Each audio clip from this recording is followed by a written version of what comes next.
할렐루야. 오늘도 하나님의 은혜 가운데 또 추운 날씨 가운데도 주의 전에 나와서 주 앞에 예배하는 또 대림절 세 번째 초를 밝히고 세 번째 주일로 하나님 앞에 예배하는 우리 사랑하는 성도들에게 우리 주님의 마음이 또 하늘에서 주시는 평강이 여러분의 가정과 생업과 삶의 지경 가운데 충만하게 넘치실 수 있기를 우리 주님의 이름으로 축복합니다. 이 시간에는 우리 좌우 앞뒤 분들과 그렇게 인사했으면 좋겠습니다. 오늘 날씨가 굉장히 춥죠. 어젯밤에 여러분 통영에 눈이 왔습니다. 뭐 눈이 쌓인 정도는 오지 않았지만 어저께 영하 3도였더라고요. 보니까 통영에 눈이 와가지고 굉장히 날씨가 추웠고 오늘 보니까 감기 걸리신 분도 계신 것 같고 또 교인들 전화하니까 또 감기 때문에 어려움 당한. 저도 지난주에 감기 때문에 목이 부어가지고 한 며칠 고생을 했는데 그래서 오늘은 우리 앞뒤 분들과 좌우 앞뒤 분들과 이렇게 있으면 좋겠습니다. 뭐라고 인사하냐면 건강하게 지내시기 바랍니다. 그렇게 인사하겠습니다. 시작. 건강하게 지내시기 바랍니다. 건강하게 지내시기 바랍니다. 네, 조명이 너무 밝은데요. 네, 줄여달라니까 더 올려주셨어요, 조명을. 네. 이 조명이 너무 세게 되면 이게 뭡니까? 이 화면에서 볼 때 제 얼굴이 그냥 백인처럼 하얗게 이렇게 보이기 때문에 조명이 너무 높으면 좀 어려움이 좀 있습니다. 요즘 우리 교회 성도들이 그 아멘을 예전에 잘 하시더니 요즘에 크게 잘 안 하시는 분들이 계신 것 같아요. 그러면 그 목사가 설교할 때 아멘을 하시는 건 공짜입니다. 구독과 좋아요도 공짜지만 아멘 한다고 손해 볼 건 없습니다. 설교를 할 때 목사가 혼자 설교하고 하는 것이 아니라 성도들과 함께 우리가 설교하는 거거든요. 축구 선수들이 혼자 운동장에서 뛰는 거, 축구 선수들이 뛰는 게 아니라 관중들하고 함께 축구 경기를 하는 것입니다. 이 예배는 하나님과의 만남이고 여러분과 저와는 인격의 만남입니다. 함께 우리가 목사가 하나님 말씀 선포하고 함께 축복할 때 여러분 큰 소리로 아멘할 때에 하나님께서 내리시는 그 은혜와 복이 우리 삶 가운데 충만하게 넘치실 수 있기를 우리 주님의 이름으로 다시 한번 축복합니다. 고려 말에 이방원이라고 하는 사람이 있었습니다. 여러분 드라마 보셔서 잘 아시죠? 이 고려에 고려 말에 이방원이라는 사람이 있었는데 이 사람은 그 조선시대 태종이었죠. 훗날에 이제 태종이 되었고 이성계의 아들이었습니다. 아버지와 함께 고려를 멸망시킨 그리고 조선을 건국한 사람 중에 하나였습니다. 그런데 이 정몽주의 그 어머니가 백로가라고 하는 시조를 지어서 아들에게 이방원을 경계할 것을 당부한 시조가 있습니다. 바로 백로가라고 하는 시조인데요. 여러분 다 들어보셨을 겁니다. 잠시 제가 읽어드리겠습니다. 까마귀 노는 곳에 백로야 가지 마라. 까마귀 싸우는 곳에 백로야 가지 마라. 성낸 까마귀들이 너희 흰빛을 시샘하나니 맑은 물에 깨끗이 씻은 몸을 더럽힐까 하노라. 그러니까 정몽주의 어머니가 이방원을 경계할 것을 우려하면서 이 시조, 이 백로가라고 하는 시조를 지어서 아들에게 주었다라고 하는 것입니다. 이 말은 여러분 이 시조의 말처럼 이때나 지금이나 그때나 이 말은 진리입니다. 사람은 가까이 만나는 사람을 닮아가게 되어져 있습니다. 좋은 사람을 만나면 나도 좋은 사람이 되는 것이고 못된 사람을 만나면 나도 못된 사람이 되는 거고 긍정적인 생각을 가진 사람을 만나면 어느새 나도 긍정적인 사람이 되는 거고 매일 불평만 하는 사람, 매일 불평과 원망을 하는 사람을 만나게 되면 어느새 나도 모르게 불평하고 원망하는 사람으로 변하게 되어진다는 것입니다. 또 반대로 믿음이 좋은 사람을 만나면 나도 믿음이 좋은 사람이 되는 것이고 술 마시고 노는 것 좋아하는 사람 만나게 되면 결국에는 나도 술주정뱅이가 되어서 결국엔 술 때문에 망신을 당하게 됩니다. 심리학에서는 이런 현상을 카멜레온 증후군, 카멜레온 효과라고 말하고 있습니다. 카멜레온처럼 주변의 색과 온도에 의해서 나도 변한다라고 해서 카멜레온 이펙트라고 말을 하고 있습니다. 여러분 사람이 이렇게 누구든지 가까이 하는 사람을 닮아가게 되어져 있습니다. 그런데 오늘 본문 8절은 우리에게 이렇게 말씀하고 있습니다. 하나님을 가까이 하라. 하나님을 가까이 하라. 여기서 가까이라고 하는 헬라어 단어는 앵기사테라고 하는 헬라어 단어인데요. 이 앵기사테라고 하는 단어의 뜻은 쥐어짜서 틈이 없게 하다라고 하는 뜻을 가지고 있습니다. 굉장히 재미있는 단어죠. 그러니까 쥐어짜 가지고 틈이 없게 만드는 것, 이것이 가까이 하다, 헬라어로 앵기사테라고 하는 단어의 뜻이라는 것입니다. 여러분 집에서 그 비누를 쓰시다가 비누가 오래되면 아주 말라가지고 가운데가 이렇게 딱 갈라지는 경우가 있죠. 그럼 여러분 어떻게 하십니까? 그냥 버리는 분들도 있지만 저는 그 뜨거운 물을 틀어놓고 비누를 이렇게 쫙 이렇게 불려놓은 다음에 뜨겁게 데핀 다음에 손에다가 한 손으로 이렇게 꽉 짜서 이렇게 꾹 누르게 되면 이 두 조각으로 나눠졌던 이 비누가 다시 딱 달라붙어서 마지막까지 잘 상할 수 있게 되는 경우가 있습니다. 여러분 이렇게 쥐어짜가지고 틈이 없게 만드는 것, 두 개로 나눠진 비누를 하나로 모아가지고 쥐어짜가지고 틈이 없게 딱 붙여버리는 것, 이것이 가까이 하다라고 하는 단어의 뜻이 된다는 것이죠. 하나님과 우리 사이가 그렇게 가까워져야 된다는 것입니다. 여러분 하나님을 가까이 하면 우리는 하나님을 닮아가게 되어집니다. 요한일서 4장 8절은 이렇게 말씀합니다. 하나님은 사랑이심이라 말씀하고 있습니다. 하나님을 가까이 하는 사람은 그 삶에 하나님의 사랑이 나타나게 되어져 있습니다. 주께서는 너희에 대해서 오래 참으신다 말씀하고 있죠. 하나님을 가까이 하는 사람은 그래서 다른 사람들을 오래 참아줍니다. 내 하나님 여호와는 자비하신 하나님이라 말씀하고 있습니다. 그래서 하나님을 가까이 하는 사람은 다른 사람에게 자비를 베풀어 주는 사람이 됩니다. 모든 위로의 하나님이시다 했습니다. 하나님을 가까이 하는 사람은 그래서 힘든 사람들, 슬픔에 있는 사람들, 절망 가운데 있는 사람들을 위로해 줄 줄 아는 사람입니다. 소망의 하나님이 모든 기쁨과 평강을 믿음 안에서 너희에게 충만하게 하신다라고 말씀하고 있습니다. 하나님을 가까이 하는 사람, 그래서 어떠한 경우에도 낙심하지 않습니다. 하나님께서 주신 소망을 가지고 기쁨과 평강 가운데 그것을 누리면서 살아가게 됩니다. 오늘 여러분의 삶 가운데 이런 하나님을 가까이 하는 삶의 증거들이 많이 충만하게 나타나실 수 있기를 우리 주님의 이름으로 축복합니다.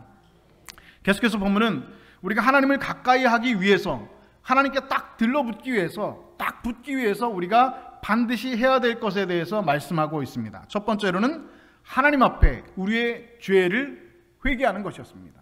하나님 앞에 우리의 죄를 회개하는 것. 본문 8절은 이어서 이렇게 말씀하고 있죠. 죄인들아 손을 깨끗이 하라 말씀하고 있죠.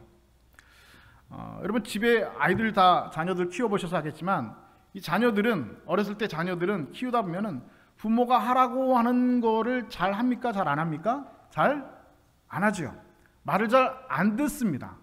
뭐 방 청소를 해라, 청소를 해라, 책상 정리해라 이렇게 잔소리를 해도 자녀들은 그 말을 안 듣는 게 사실은 정상입니다. 왜냐하면 내가 방 청소를 안 해도 우리 엄마가 잔소리는 그렇게 하지만 나중에 해줄 거라고 믿기 때문에 그 말을 안 듣는 겁니다. 내가 책상 정리를 안 해도 엄마가 책상 정리하라고 잔소리를 하지만 결국엔 내가 안 해도 엄마가 책상 정리 해줄 거라고 믿기 때문에 엄마의 잔소리를, 엄마의 말을 잘 안 듣는 게 우리 자녀들이 정상적인 겁니다. 이것이 정상적인 부모와 자녀의 관계이죠. 그런데 그런 경우가 있죠. 평소에 그렇게 해라고 해도 하지 않던 일을 자진해서 아이들이 하는 때가 있습니다. 갑자기 방 청소를 한다든지, 갑자기 책상 정리를 한다든지, 갑자기 하지도 않던 공부를 한다고 책상에 앉아있다든지, 하여튼 뭐가 좀 달라지고 좀 분위기가 예전 같지 않을 때가 있습니다. 그때가 언제냐? 뭔가 잘못한 게 있을 때입니다. 뭔가 좀 구린 게 있을 때, 뭔가 부모에게 잘못한 게 있을 때 평소와 다른 일이 나타난 것이죠. 잘못을 저지르면 부모와의 친밀했던 그런 관계가 깨어지게 되어 있습니다. 우리 부모님이 우리 엄마가 해줄 것이라고 믿었기 때문에 안 했는데 내가 잘못하고 나니까 자진해가지고 방 청소를 하게 된다는 겁니다. 엄밀하게 말하면 엄마와의 관계가 그만큼 멀어지게 됐다는 것이죠. 마찬가지로 여러분 사람은 죄를 짓게 되는 그 순간부터 하나님의 사이가 멀어지게 되어져 있습니다. 죄는 우리와 하나님의 사이를 갈라놓고 멀어지게 합니다. 그리고 우리와 하나님의 관계를 불절하게 만드는 특징을 가지고 있습니다.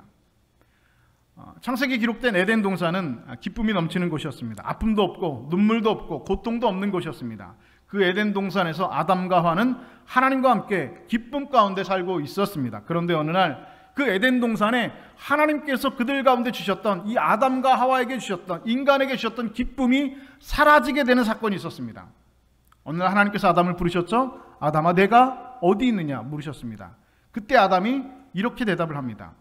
내가 동산에서 하나님의 소리를 듣고 내가 벗었으므로 두려워하여 숨었나이다. 내가 벗었으므로 두려워하여 숨었나이다. 이전에는 벗고 있지 않았나요? 이전에도 벗고 있었습니다. 그런데 이전에는 그것을 몰랐다는 것이죠. 그런데 하나님과의 관계가 멀어지고 나니까, 죄로 말미암아 하나님과의 관계가 멀어지고 나니까 두려워졌다는 겁니다. 그래서 숨었다는 겁니다. 여러분 죄는 이렇게 우리의 마음을 두렵게 만듭니다. 그리고 죄는 우리로 하여금 하나님을 두려워하고 하나님으로부터 숨고 하나님과 멀어지게 만드는 결과를 반드시 가져오게 되어져 있습니다. 그런데 손을 깨끗이 하라고 하는 본문을 말씀하고 있죠. 여러분, 하와가 선악과를 먹을 때 어떻게 먹었다고 성경 기록합니까? 여자가 그 열매를 따먹었다 기록되어 있습니다. 그러니까 손을 내밀어서 그 열매를 따서 먹은 겁니다. 그래서 성경은 죄를 짓는 것을 어떻게 표현하고 있냐? 손이 더러워졌다라고 표현을 하고 있습니다. 이사야서 59장 3절은 이렇게 말씀합니다. 이는 너희 손이 피해 너희 손가락이 죄악에 더러워졌으며 라고 말씀하고 있죠. 그래서 여러분, 우리가 손을 씻는다라고 하는 것은 성경에서는 곧 죄를 씻는다라고 하는 말과 동일한 말입니다. 구약시대 제사장들 성소로 나아가기 전에 반드시 해야 될 것이 있습니다. 그것이 무엇이었습니까? 바로 손을 씻는 겁니다. 성소에 여러분, 손을 씻는 그 노바다가 물이 이렇게 항상 채워져 있었다는 것이죠. 항상 제사장들은 성소로 나가기 전에, 제사를 드리기 전에, 하나님께 나가기 전에 제일 먼저 손을 씻었습니다. 손을 씻어서 죄를 씻어야만 하나님을 만날 수 있었다는 것입니다. 여러분, 우리가 하나님을 가까이 하기 위해서 제일 먼저 해야 될 것은 바로 이렇게 손을 씻는 것입니다. 죄악으로 더러워진 손을 씻는 것입니다. 우리의 손을 씻지 아니하고, 우리의 마음을 씻지 아니하고, 우리의 죄악을 씻지 아니하고 하나님 앞에 나아가서 하나님을 만날 수는 없는 것입니다. 그 성격이 모형적으로 상징적으로 나타난 것이 구약의 성소라는 것이죠. 제사장들이 손을 안 씻으면, 손 씻는 것으로 내 죄를 씻지 않으면, 내 마음을 씻지 않으면 하나님께 나아갈 수 없었다는 것입니다. 설령 나아간다고 할지라도 그 대제사장이 지성소에 들어가서 어떻게 된다고요? 죽는다는 겁니다. 근데 그 대제사장밖에 그렇게 못 들어가거든요. 그러니까 이 대제사장의 옷에 뭐가 달려 있었습니까? 줄이 달려 있었잖아요. 그래서 대제사장이 아무리 손을 씻었지만 마음을 씻지 않고 죄를 가지고 그 하나님 앞에로 그대로 나아가서 지성소에서 나가서 그 여호와의 그 영광이 있는 그 그룹이 있는 그 지성소에 들어가면 그냥 죽는다는 겁니다. 다른 사람이 들어가면 또 죽으니까 이 제사장 옷에 있는 줄로 그냥 잡아서 끌어냈다는 것입니다. 여러분, 이와 마찬가지로 우리가 하나님 앞에 나아갈 때, 하나님께 가까이 나아갈 때 제일 먼저 선행되어야 될 것은 바로 무엇이냐? 우리의 손을 씻는 것, 우리의 마음을 씻는 것, 우리의 죄를 씻는 것입니다. 죄가 있으면 하나님과 우리의 사이는 멀어질 수밖에 없습니다. 하나님과 우리의 사이를 갈라놓는 것이 죄라는 것입니다. 성경 이사야서 1장 15절에 이렇게 말씀하고 있습니다. 너희가 손을 펼 때에 내가 내 눈을 너희에게서 가리고 너희가 많이 기도할지라도 내가 듣지 아니하리니 이는 너희의 손에 피가 가득함이라 말씀하고 있습니다. 무슨 말씀입니까? 우리의 손에 피가 가득하게 죄의 흔적이 묻어 있으면 우리가 아무리 하나님 앞에 나와서 기도를 할지라도 하나님께서 내가 눈을 가리고 너희의 기도를 듣지 않으시겠다 말씀하고 있는 것입니다. 그런데 여러분, 우리는 우리 스스로의 죄를 씻을 만한 능력이 우리에게 없습니다. 우리의 죄를 해결할 수 있는 능력이 우리 안에 존재하지 않습니다. 예레미야 12장 23절은 이렇게 말씀합니다. 굿스인이 그의 피부를, 표범이 그의 반점을 변하게 할 수 있느냐? 할 수 있을진데 악에 익숙한 너희도 선을 행할 수 있으리라 말씀하고 있습니다. 여러분, 우리 인간은 죄를 짓는 일에, 악한 일을 하는 것에 매우 익숙한 존재입니다. 그 악한 속성으로 인해서 인류는 창조부터 지금까지 악을 행하는 일에 매우 익숙하게 살아왔습니다. 죄라고 하는 것은 우리 인간의 DNA에, 그리고 뼛속 깊숙이 아주 깊이 새겨져 있는 속성 가운데 하나입니다. 우리 스스로는 그 죄를 씻고 또 씻어도 결코 씻을 수가 없다는 것입니다. 오직 예수 그리스도, 십자가에 달리신 예수 그리스도 그분의 피로만 우리의 죄를 씻어낼 수 있는 것입니다. 내 모든 죄를 위해서 십자가에 달리신 예수 그리스도, 그 십자가에서 흘린 피가 내 모든 죄를 사할 수 있는 능력이 있음을 믿으시는 여러분 되실 수 있기를 주님의 이름으로 축복합니다. 여러분의 모든 죄를 십자가 앞에서 낱낱이 고백하셔야 됩니다. 요한일서 1장 9절은 이렇게 말씀합니다. 만일 우리가 우리 죄를 자백하면 그는 미쁘시고 의로우사 우리 죄를 사하시며 우리를 모든 불의에서 깨끗하게 하실 것이요 라고 약속해 주셨습니다. 오늘 이 말씀을 의지하여서 죄악으로 물든 우리들의 손을 깨끗하게 씻김받고 하나님께 가까이 나아가는 그런 은혜를 누리시는 저와 여러분 되실 수 있기를 주님의 이름으로 축복합니다. 두 번째는 우리의 두 마음이 하나가 되게 하는 것이 중요합니다. 계속해서 본문 8절 하반절은 이렇게 말씀하고 있죠. 두 마음을 품은 자들아 마음을 성결하게 하라. 두 마음을 품은 자들이라 말씀하고 있죠. 여기서 두 마음이라는 단어, 헬라어 단어는 딥스코스라고 하는 단어인데, 이 딥스코스라고 하는 단어는 두 개의 마음, 그리고 또 흔들리는 마음이라는 뜻을 가지고 있습니다. 다시 말해서 하나님께 온전히 집중하지 못하고 자꾸 다른 곳에 마음을 뺏기는 것, 자꾸 다른 곳에 관심을 쏟는 것이 여러분 두 마음을 품는다 라고 성경은 표현하고 있습니다. 예수님께서는 이렇게 말씀하셨습니다. 한 사람이 두 주인을 섬기지 못할 것이니 너희가 하나님과 재물을 겸하여 섬기지 못할 것이라 말씀하고 있습니다. 우리의 마음들이 여러분 둘로 나눠져서 하나님께로 집중하지 못한 근본적인 원인이 여기에 있습니다. 그것은 무엇입니까? 하나님이냐 재물이냐 하는 것입니다. 하나님이냐 돈이냐 하는 것이죠. 다른 것으로 여러분 애써 포장할 필요가 사실은 없습니다. 우리 인간은 그렇게 고상한 존재가 아닙니다. 우리의 마음이 하나님께서 멀리 떠나는 것은 결국 여러분 세상의 재물 때문입니다. 물질 때문입니다. 돈 때문입니다. 결국 그것 때문에 하나님과의 관계가 멀어지고 하나님을 떠나게 된다는 것입니다. 여호수아가 가나안을 정복한 다음에 이스라엘 백성들에게 이렇게 말합니다. 너희가 오늘 섬길 자를 택하라 말씀하고 있습니다. 이스라엘 백성들에게 너희가 오늘 진정으로 섬길 자를 택하라는 것입니다. 하나님을 섬길 것이냐 아니면 가나안의 이방신들을 섬길 것이냐. 다시 말해서 너희들이 재물, 너희들의 그 욕심, 너희들의 욕망을 채워질 가나안의 우상을 섬길 것이냐 아니면 하나님을 섬길 것이냐. 너희가 오늘 지금 택해라. 여호수아는 선언했습니다. 이스라엘 백성들이 그럼에도 불구하고 하나님과 우상 사이에서 머뭇거렸던 이유가 무엇입니까? 어느 쪽이 더 유리할지, 어느 쪽이 나에게 더 많은 재산을 줄지, 어느 쪽이 나에게 더 많은 재물을 줄지, 세상적인 복을 줄지를 저울질한 겁니다. 엘리야 선지자가 바알 선지자들과 대결할 때에 백성들에게 이렇게 외쳤습니다. 너희가 어느 때까지 둘 사이에서 머뭇머뭇하려느냐? 여호와가 만일 하나님이면 그를 따르고 바알이 만일 하나님이면 그를 따를지니라 하니 백성이 말 한마디도 대답하지 아니하는지라. 왜 백성들이 한마디도 대답하지 못했습니까? 하나님과 바알 사이에서 누가 더 많은 복을 줄까 끝까지 고민했기 때문입니다. 그래서 엘리야가 바알 선지자 가운데서 누가 이기는가 그 결과를 보고 나중에 대답하겠다라고 하는 것입니다. 바알이 상징하는 것은 무엇입니까? 농경시대에 날씨를 주관하는 신, 다시 말해서 나에게 더 많은 풍성한 곡식과 더 많은 수출과 더 많은 물질을 제공해 줄 수 있는 그 우상을 섬길 것이냐 아니면 우리 조상들이 옛적부터 믿었던 그 하나님을 섬길 것이냐 택해야 된다는 것입니다. 그런데 택하지 못하고 대답하지 못했다는 것이죠. 엘리야가 이길 것인지 바알 선지자가 이길 것인지 둘이 싸워서 이기는 사람 내 편이다 라고 끝까지 대답하지 못했다는 것입니다. 여러분 우리 마음이 하나가 되어서 하나님께 집중하지 못하고 둘로 나누어진 원인은 바로 결국엔 세상의 재물 때문입니다. 세상의 재물에 대한 욕심이 여러분들로 하여금 땅만 바라보고 하늘을 쳐다보지 못하게 만들고 있습니다. 돼지라고 하는 동물은 일평생 한 번도 하늘을 쳐다보지 못한다고 하죠. 왜냐하면 구조적으로 돼지는 이렇게 땅만 평생 쳐다보고 살 수밖에 없다고 합니다. 신체 구조상 하늘을 죽을 때까지 쳐다보지 못한다고 합니다. 그런데 사람 중에도 신체 구조가 돼지처럼 생긴 사람이 있습니다. 일평생 하늘은 바라보지 못하고 땅의 것만 바라보고 살아갑니다. 그리고 그리스도인 중에서도 오히려 이런 사람을 부러워하는 사람이 있습니다. 저는 가끔 병원에 입원하신 분들, 요즘에는 뭐 코로나 때문에 병원 신방을 못 가게 되었지만 병원에 입원하신 분들에게 가서 이렇게 툭 던지듯이 얘기한 때가 있습니다. 하나님께서 그동안 땅을 많이 보고 사셨으니 천장을 좀 바라보고 사시라고, 하늘을 좀 바라보고 사시라고 병원에 입원하게 하셨는지 모릅니다. 그러니까 누워 계시는 동안 뭐 병원에 있으면 여러분 할 수 있는 게 없잖아요. 누워만 있어서 어디만 쳐다봅니까? 천장만 쳐다보면 하늘만 쳐다보게 되죠.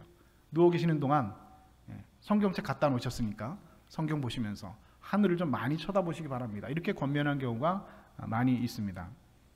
여러분 세상 사람들은 땅을 쳐다보고 살아갑니다. 하늘 쳐다보고 살 길이 없죠. 그러나 여러분 그리스도인들은 여러분 땅을 쳐다보고 사는 사람들이 아닙니다. 땅에 살고 있지만 땅에 속한 사람이 아닙니다. 그리스도인들은 이 땅에 살지만 어디를 바라보며 사는 사람들입니까? 하늘을 바라보고 사는 사람들입니다. 하늘의 신령한 것을 바라보며 사는 사람들입니다.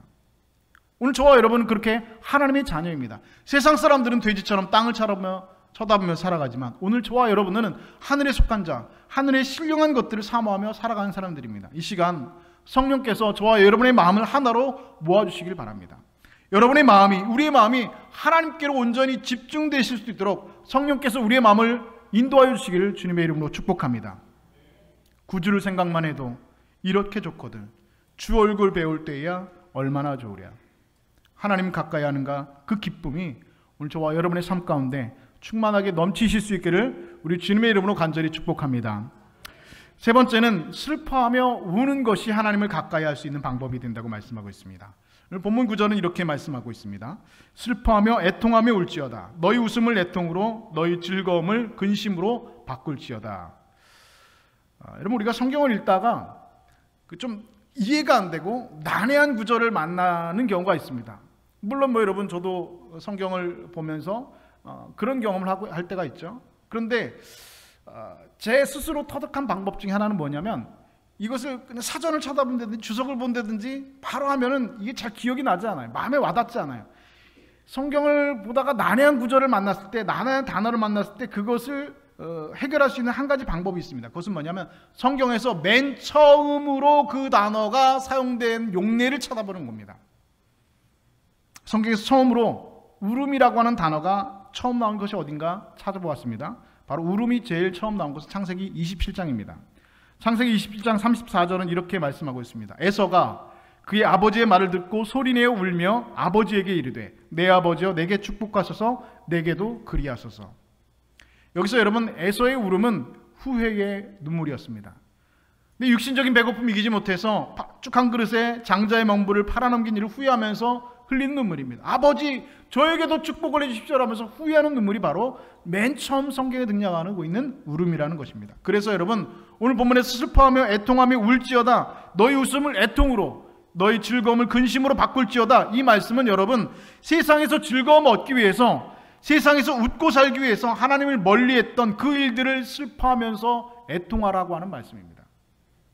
여러분들이 웃고 있는 바로 그 일 때문에 하나님들이 슬퍼하실 수 있다는 것입니다. 여러분들이 즐거워하는 그 순간 하나님께서 근심하실 수도 있다는 것입니다. 오늘 우리의 기쁨이, 여러분들의 기쁨이 하나님의 기쁨이 되어져야 됩니다. 우리가 웃는 순간 하나님도 웃고, 우리가 즐거울 때 하나님도 즐거우실 수 있어야 합니다. 오늘 여러분들이 정말 기뻐하는 그 일이 무엇인지 한번 생각해 보시죠. 내가 정말 기뻐하는 그 일이 무엇인가?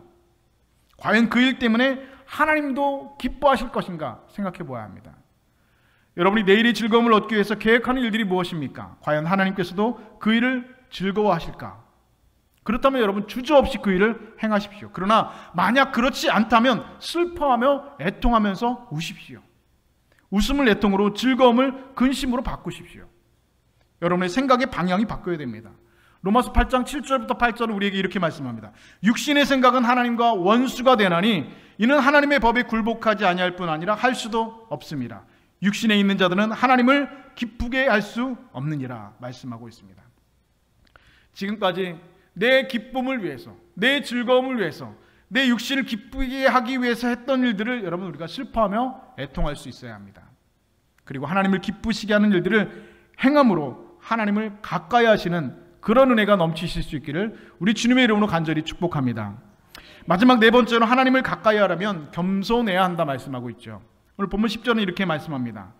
주 앞에서 낮추라, 그리하면 주께서 너희를 높이시리라 말씀하고 있습니다. 오스트리아의 유명한 시인 릴케라고 하는 사람은 이런 말을 했습니다. 명성은 오해의 다발이다 라고 말을 했습니다. 이 명성이라고 하는 것은 사실은 실제가 아니라 다른 사람이 오해하고 있는 것들을 묶어놓은 것이라는 것이죠. 실제는 형편없는 사람이라고 할지라도 어떤 사람이 훌륭한 사람이라고 오해를 해서 그를 칭찬하면 너도 나도 그를 칭찬을 해서 결국은 훌륭한 사람이 되는 것처럼 된다는 것입니다. 그래서 쓸데없이 사람을 교만하게 만들고 교만 때문에 자신을 망치게 된다는 것입니다. 여러분, 또한 교만은 하나님과의 관계를 깨뜨립니다. 잠언 16장 5절은 이렇게 말씀합니다. 무릇 마음이 교만한 자를 여호와께서 미워하시나니 말씀하고 있습니다. 교만은 여러분, 하나님께서 가장 미워하시는 죄가 되어집니다. 또한 교만은 인간관계도 무너뜨립니다. 예레미야 50장 32절은 이렇게 말씀합니다. 교만한 자가 걸려 넘어지겠고 그를 일으킬 자가 없을 것이며 말씀하고 있습니다. 교만한 사람은 어려운 일을 만날 때 그를 도와줄 사람, 그를 일으킬 사람이 없다는 것입니다. 그리고 교만은 스스로도 망가뜨립니다. 예레미야 49장 16절은 이어서 이렇게 말씀합니다. 내 마음의 교만이 너를 속였도다 말씀하고 있습니다. 교만은 여러분 스스로를 속이는 과대망상증입니다. 그래서 여러분 교만한 사람의 특징이 무엇입니까? 내가 교만한지 모른다는 겁니다. 다른 사람은 다 아는데 그 사람은 모릅니다. 왜냐하면 스스로를 속이기 때문에, 과대망상하기 때문에 나는 교만한지 모릅니다. 그래서 스스로는 꽤 겸손한 사람이라고 스스로 생각하고 살고 있습니다. 여러분 마음속에 나는 그래도 좀 괜찮은 사람이야, 나는 스스로 이 정도면 난 겸손하지 않아 라고 스스로 생각하신다면 여러분 분명히 겸손하지 않은 사람입니다. 그 사람은 분명히 교만한 사람입니다. 왜냐하면 스스로 속았기 때문입니다. 세상에 겸손한 사람 그렇게 많지 않습니다. 내가 스스로 겸손하다 생각하면 여러분 그것은 하나님 앞에 교만이 될 수 있습니다. 겸손이라는 단어는 생각이나 자세를 낮춘다는 뜻을 가지고 있습니다. 예수님께서는 잔치에 청함을 받을 때 높은 자리에 앉지 말라 말씀하셨습니다. 그런데 우리는 너무 자리를 많이 따지는 것 같습니다. 첫째 자리면 어떻고, 둘째 자리면 어떻고, 10번째 자리면 어떻습니까? 남이 알아주면 어떻고, 못 알아주면, 몰라주면 여러분 어떻습니까? 다 같은 것을 하나님께서 선택해 주시고 나 같은 것을 하나님께서 사랑해 주시고 사용해 주시면 그것을 여러분 감사할 뿐입니다. 사도 바울은 나는 사도 중에 가장 작은 자로다 스스로 고백했습니다. 그러나 그의 마음속에는 넘치는 기쁨이 오히려 있었습니다. 하나님께 내가 지금 쓰임을 받고 있다는 감격과 감사가 사도 바울의 마음 가운데 있었습니다. 이렇게 여러분 겸손이라는 것은 자신의 한계를 스스로 깨닫는 겁니다. 겸손한 사람이란, 그래서 하나님께서 도와주시지 않으면 나는 아무것도 할 수 없다는 사실을 알고 있는 사람입니다. 심지어 내가 숨을 쉬고 있는 것조차도 하나님의 은혜인 것을 깨닫는 사람입니다. 내가 숨 쉬는 것 하나님의 은혜라고 원래부터 쉬던 거 아니야? 그렇지 않죠. 병원에서 여러분 인공호흡기 꽂고 있는 사람에게 물어보십시오. 내가 숨 쉬는 거 얼마나 하나님의 은혜인지, 내가 물 먹는 것, 밥을 먹을 수 있는 것 얼마나 여러분 은혜인지 여러분 아십니까? 정말로 아파서 물 한 모금 넘기지 못하는 환자들, 여러분 그 사람에게 물어보십시오. 물 한 잔 시원하게 한번 먹어보는 것이 소원이라고 말하는 사람들, 병원에 가면 얼마나 많이 있는지 모릅니다. 내가 숨 쉬는 것, 내가 지금 먹는 것, 내가 지금 걸어가는 것, 내가 지금 예배당에 가서 앉아있을 수 있는 것, 이것이 여러분 하나님의 은혜입니다. 그것을 깨닫지 못하면 여러분 우리 마음 가운데는 교만함이 자라날 수밖에 없습니다. 하나님의 은혜인 것을 깨닫는 사람, 그 사람이 겸손한 사람입니다. 이 사실을 아는 사람은 당연히 하나님을 가까이 할 수밖에 없지요. 왜냐하면 하나님의 은혜이기 때문에, 하나님의 은혜로 내가 지금 숨을 쉬고, 하나님의 은혜로 밥을 먹고, 하나님의 은혜로 내가 지금 걸어가고, 하나님의 은혜로 숨쉬고 살고 있기 때문에 하나님과 가까이 할 수밖에 없습니다. 그 사람의 마음 가운데는 항상 하나님이 있습니다. 그 사람의 심령 가운데는 항상 하나님이 있습니다. 모든 것의 주체가 하나님이기 때문에 그렇습니다. 그 사람은 그래서 모든 삶 가운데 하나님을 의지하고 하나님 앞에 순간순간 엎드리며 기도할 수밖에 없습니다. 그러나 여러분 교만한 사람은 어떻습니까? 이것이 하나님의 은혜라고 생각하지 않는 사람입니다. 그래서 하나님을 온전히 의지하지 못합니다. 하나님을 의지하지 못하고 하나님 가까이 할 수 없고 하나님 앞에 엎드리지 않습니다. 교만한 사람의 특징입니다. 내 스스로의 한계를 스스로 정하지 않습니다. 인간에게 여러분 가지고 있는 능력이 얼마나 여러분 뛰어나다고 생각하십니까? 요즘 세상에 광고 카피면 인간의 능력은 무한하다, 불가능은 없다 라고 말하고 있습니다. 세상에 불가능은 없을까요? 아니요. 불가능한 거 얼마나 많이 있는지요. 인간이 다 할 수 있습니까? 아니요. 인간이 못하고 있는 것이 얼마나 많이 있습니까? 요즘 그러더라고. 의사가 고칠 수 있는 병이 여러분 고칠 수 없는 병보다 고칠 수 있는 병이 훨씬 적답니다. 병원에서 여러분이 가지고 있는 모든 병 다 고칠 수 있는 것이 아닙니다. 인간의 능력이 여러분 무한하지 않습니다. 신의 영역에 도전하지 못합니다. 인간이 여러분 생명을 만들어낼 수 없다는 것입니다. 그러나 그것을 깨닫지 못하면 우리는 하나님 앞에 교만하게 되어집니다. 사랑하는 여러분, 하나님 앞에서 우리 스스로의 모습들을 낮추실 수 있기를 바랍니다. 하나님을 온전히 의지하시고 하나님의 은혜를 깨닫고 하나님을 의지하실 수 있기를 바랍니다.